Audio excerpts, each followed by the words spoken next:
Erath is the Senior Policy Director from the Center for Arms Control and Non-Proliferation. He oversees the center's work on issues including Iran. John, really appreciate you coming on the show. I want to start off, and you would have seen the breaking news that we had, that President Trump is giving clearly diplomacy a chance with this 2-week time frame that he's come up with. But I wonder, whether you can just take us in a bit more into this conversation that we had over the Fordo fuel enrichment plant. There's been a lot of focus, a lot of graphics, a lot of talk about this nuclear enrichment, the fuel enrichment plant. Why this plant in particular? Fordo is Iran's most advanced technologically enrichment facility.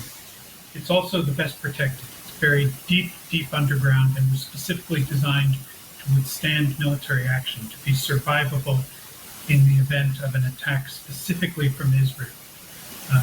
In effect, what's going on right now. It's designed to survive that. It's designed to be able to continue its activity. And it also holds Iran's most advanced enrichment facilities. The technology that's available there is a generation ahead of Iran's other enrichment facilities. So then that begs the question, John, would the plan by the Israelis and potentially by the United States, if they get involved, how successful could it be? How achievable, and at what cost?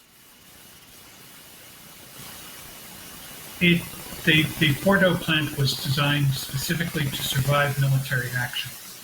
So it will be a difficult job to destroy it through those means. That doesn't mean it's impossible, it just means that it's difficult. It's probably possible that there could be some significant damage that would be done, but that's sort of beside the point. The point is that Iran built the Fordo plant. It took some time, it took some expense, and it can be rebuilt if it is damaged or destroyed. So if the decision is made to go with a military solution to this problem, the problem of enrichment, then it is a solution that will need to be repeated at intervals for the foreseeable future.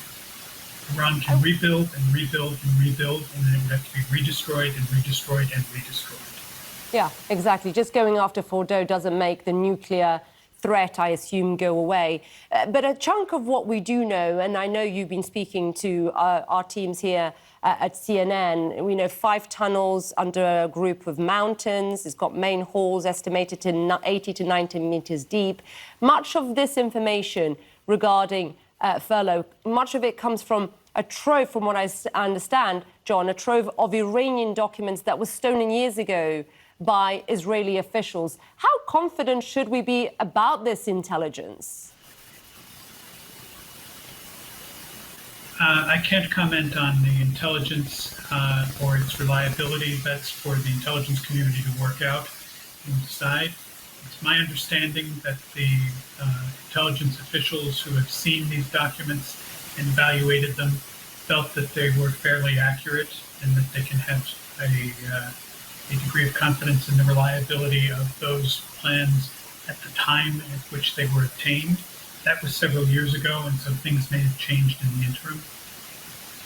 Can I ask you, finally, we're running out of time, much discussion, of course, over Iran's nuclear capabilities. We've heard from the IAEA. What is your sense of at what point they are in getting to a nuclear bomb here?